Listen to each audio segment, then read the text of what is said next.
What's up, guys? Coach Potatoes, well, two of us at least, back again. TJ, Bill, episode 38. Ben has got some household items that he's apparently shipping in from Thailand today, all in one shot. So real Egyptian cotton from Egypt. Highest quality threads for Ben. So today, it's been a little bit since we've talked some UFC and since we got both of us here. We figured we'd do a little bit of deep dive in specifically the light heavyweight division, just because there was some shakeup after this past weekend with some retirements and stuff like that. So we'll look at that, what it means for the division, potentially what it means for the long-reigning champ, Jon Jones. We'll also look ahead at UFC 238 with Cejudo and Moraes as the headliner and just kind of go over that card because it's got some good fights on there. So we'll kind of preview that for you guys as well and let you know our thoughts. UFC 237 was this past weekend, and Anthony Smith, Alexander Gustafsson was the headline of that event. And I think it was just a regular ESPN Plus fight. Oh, that's right. Okay. Yeah. So anyway, they were the main event of that, and Alex Smith wins, rear naked. Anthony Smith. Oh my God.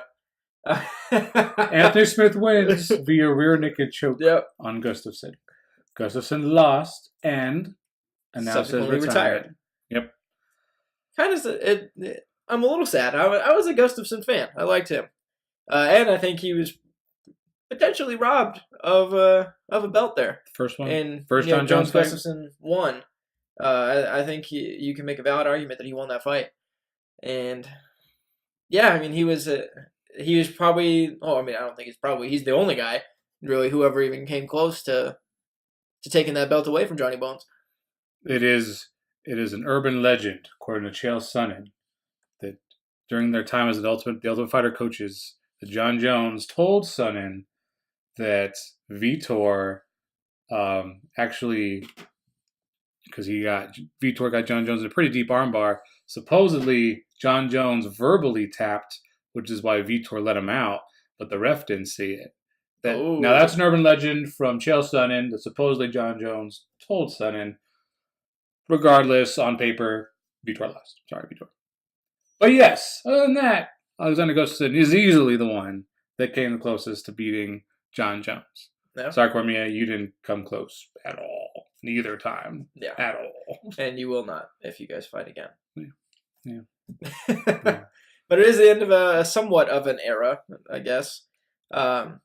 Honestly, with the retiring of Alexander Gustafsson, and I'm also going to throw in Jimi Manuwa, even though he's coming on a 4-fight losing streak. He wasn't fighting for any belt anytime soon. He lost in brutal fashion. If you haven't watched it, look it up, because it was a nasty head kick that put him out cold. Yeah. With those two retiring from the light heavyweight division, you are now just staring at the face of an entirely new generation of light heavyweights, minus Jones, who's on top as king.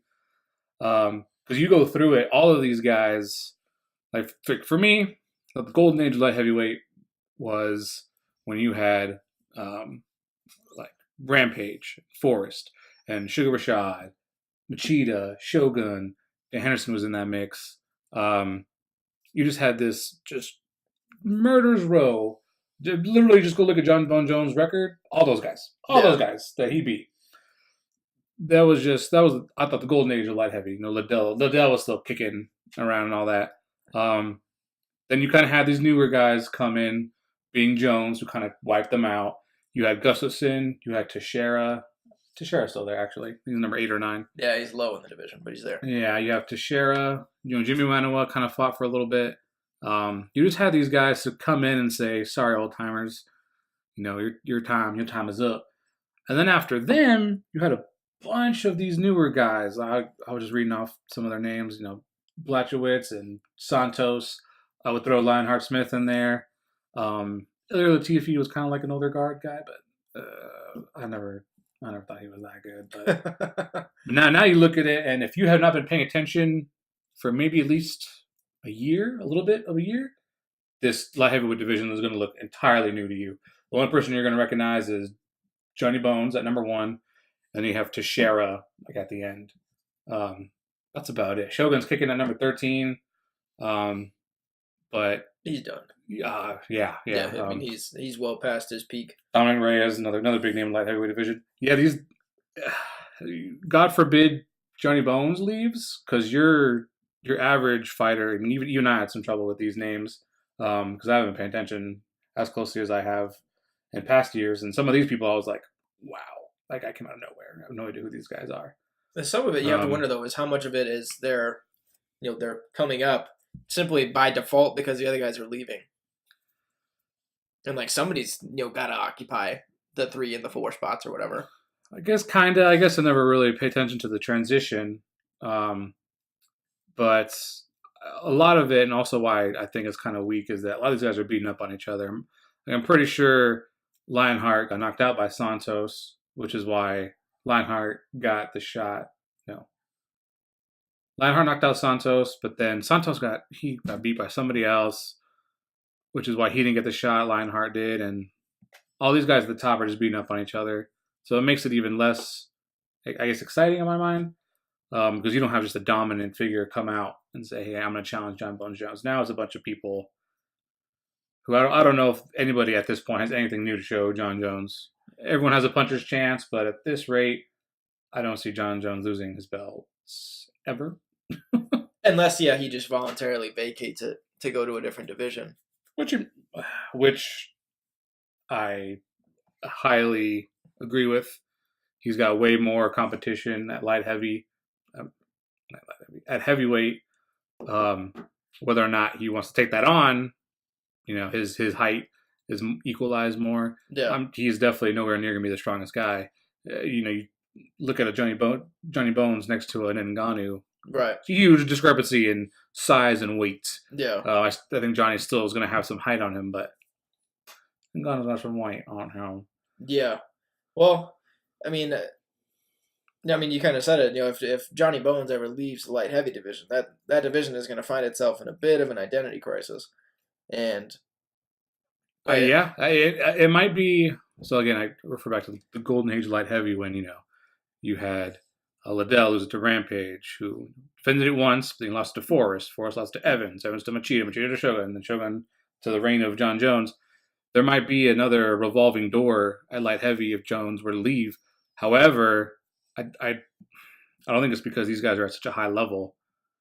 It's just a sea of average to good fighters. I don't know. Right. None of them are. If you're looking at it from the UFC's perspective, marketing-wise, none of them are very marketable. Well, yeah, nobody knows who the hell they are. They're going to have to be as like a co-main on a card with, a big fight, maybe like the lightweight belt or the welterweight belt or a heavyweight belt, type thing. Because you can't market them as, we'll use 237 as the example with Namajunas and Andrade. That's a woman's belt, and then you could, I would probably put them in the same category as far as difficulty to market that event is.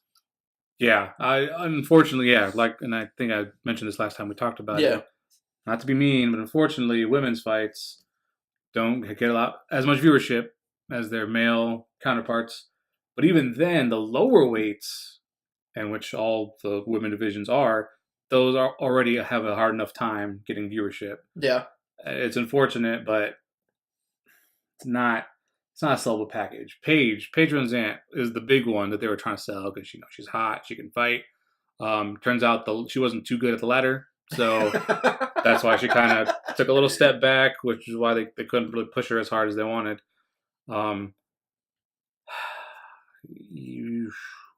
UFC is headed for an identity crisis because light heavyweight historically was the most contentious division. It was there. Yeah, it was their bread and butter. Yeah, it was awesome. Light heavyweight was awesome. Now it is not so. Now it's Jon Jones, and which guy are you going to put to beat him?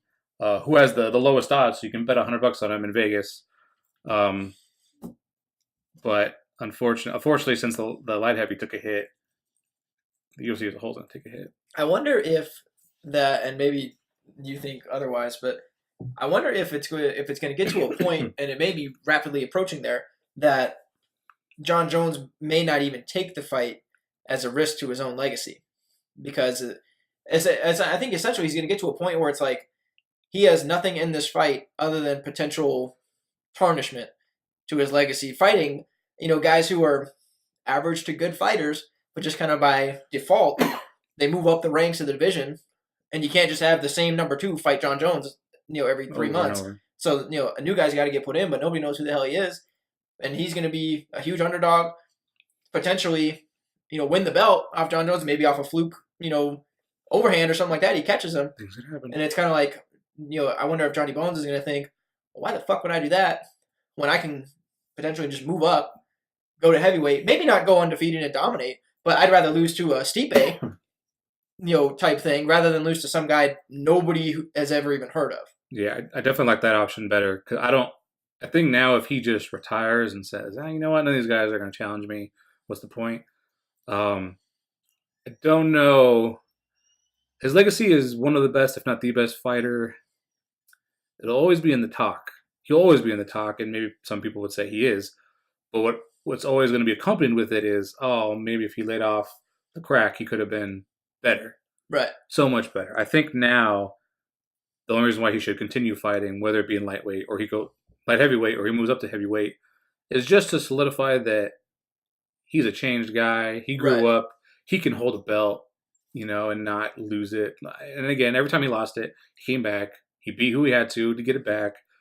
But I think right now he needs to show that he can stay a champ.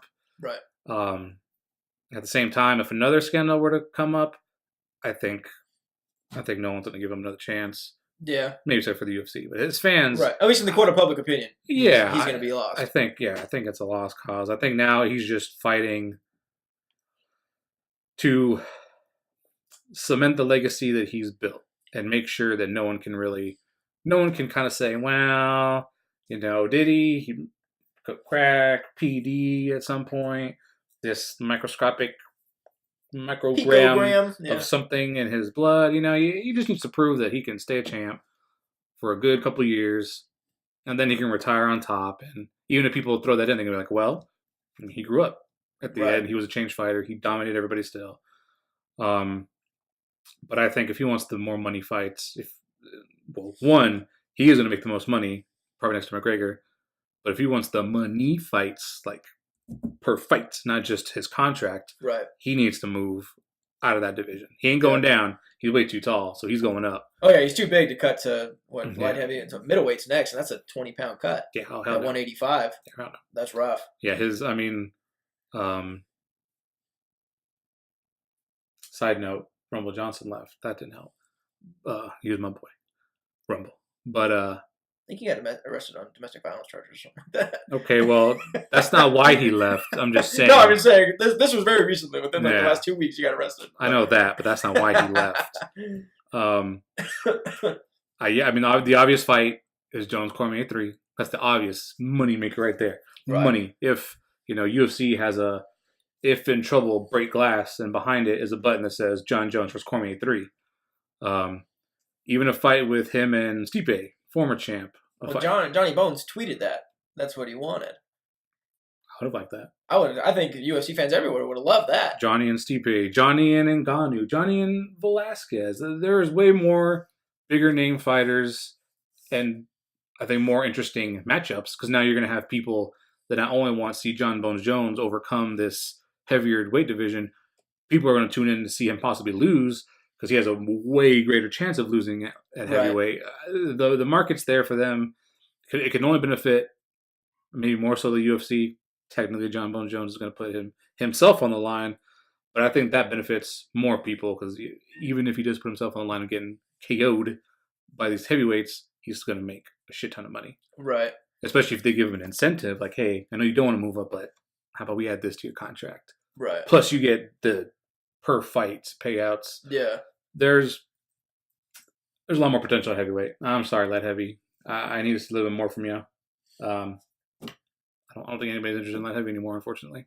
No, with the caliber of fighter that Jon is, I think he needs to get into the echelon of the other fighters that are in heavyweight to contend with them. I just don't think that there's a light heavyweight fighter right now that could really, if you sat down and looked at it, go toe to toe with Jones, and that you would confidently say, I think he has a shot of losing this fight. And I mean, this is kind of, it's funny because I thought about this the other day. This is kind of the point where I think Silva was with Weidman. People saw Silva and Weidman and they said, who the fuck is left for Silva? Weidman's not going to beat him, blah, blah, blah. Everyone kind of Weidman out, and then boom, he just threw that entire middleweight division in just a swirl. True. So that can always happen, but, Jon Jones is one of the best fighters, still in his prime. Silva was getting a little old. He still hadn't been beaten at that point, a little older. Jon Jones is still at his peak. I don't see that happening for a few more years, him getting upset. Yeah, well, yeah, I think to get to the point where Anderson was, John's probably got 3 to 4 more years at least of being where he is currently. I mean, he's a big guy already. He's just one of the most technically gifted fighters we will probably have ever seen, fight in the UFC. One of the most versatile fighters that I know I've ever watched. And he just doesn't. He's mastered the art of not taking damage. Okay. He uses that length really well in an MMA fight, which is no easy task when you're fighting other guys who are world class at what you do as well. So I think getting him up there with the bigger boys, the guys who are a little bit more his size, that really have that, that underlying threat of like, man, if I fucking catch you with one of these, you will be rocked. Like it's not like getting hit by one of your little guys. If you get, even a poorly conditioned black beast, if he gets a hold of you with one of his right hands, I don't give a shit who you are. I'll bet you that black beast versus Bones. It's like you're gonna feel it. You're gonna want to do everything you can to get the fuck out of the way the next time it comes. Same thing with Ngannou. When you watch some of his knockouts, it's like, oh my god. Yeah. Like, if that guy connects with me, my organs are going to burst. Yep. Well, now you remind me of him. Black Beast, Overeem. You just have a lot. You have a lot more competition and a lot more money to be made at heavyweight. Yeah. Well, I absolutely think he could cash in. And to Jon Jones' credit, he hasn't been as Conor-like in his pursuit of money. He's been pretty quiet during his reign as champ. He's much more been like, I want to beat whoever the hell you throw at me type thing, and just kind of by sheer dominance he's become next to Conor the highest paid fighter in the UFC. Yeah. But it wasn't because of Conor's approach where he sits there and does everything he can to hype it up and do all that shit. With the exception of DC, you don't hear much from Jon Jones a lot of times. And him and DC just don't like each other. So they love to talk shit. Obviously, they got into it at that presser that one time where they fell off the stage. Yeah. the one thing that Dana wasn't at. Yeah. So come on, guys. At least Dana kept like, one fucking time. I ask you guys, just don't let them fight each other at the presser. What do you get the fuck out of the way? Wham! So did you see Jon Jones' reach, Dana? We can't stop that. Yeah, it was like 85-inch reach or something like that. It's like his arms went right around me. I don't know what you want me to do. Yeah. So I do think I'm wondering though if maybe Jon Jones is kind of waiting to see what DC does, because I'm wondering if he even has any interest in fighting him again. And so long as DC holds the heavyweight belt, I don't know that Jon Jones would want to do anything. In that division. I mean, really, Jon Jones, from the perspective of settling some score with DC, he has no interest. He's beaten him twice. He's dominated him twice. Right. The only person that has anything to gain is DC to kind of get at least one revenge fight. Right. Even though for the rest of history he's still gonna be 2-1. But if it was just like a pure, I hate this guy so much, I'm gonna move up, take his belt, and just retire as double champ, and just leave and just say, "Suck at UFC. I leave you both with 2 empty titles." God. Just to throw it in DC's face, and even if DC came back and took the heavyweight belt, he will never, ever, ever, ever, ever be respected because they will always remember him as a fake champ who just couldn't beat Jon Jones. And which is sad because DC is actually a really good fighter, but I don't think anybody will ever respect his name if that were to happen. If Jon Jones went up, teabagged him again, and then he held 2 belts and just said, "Suck it, bye, see ya." Vacated them both.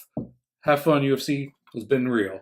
Yeah, if it was just if he just got pure enjoyment out of just embarrassing DC, that's why he would do a third fight. Other than that, I don't think he has any interest. Unless it ever comes down to money, that also. Yeah.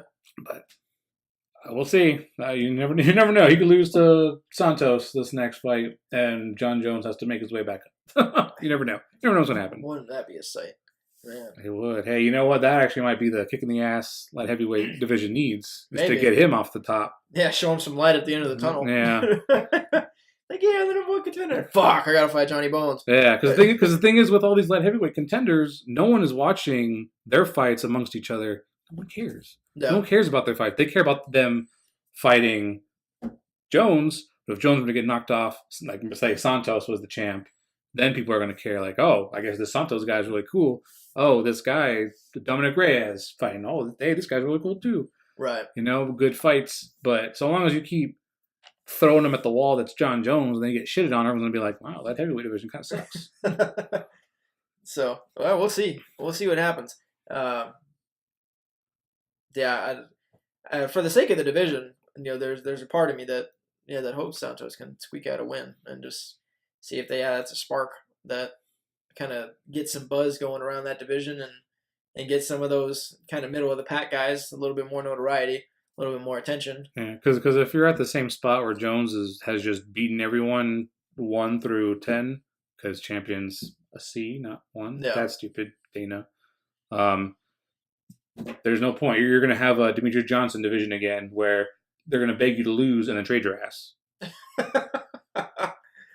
God. But yeah. Poor Demetrius. All right. Poor Demetrius.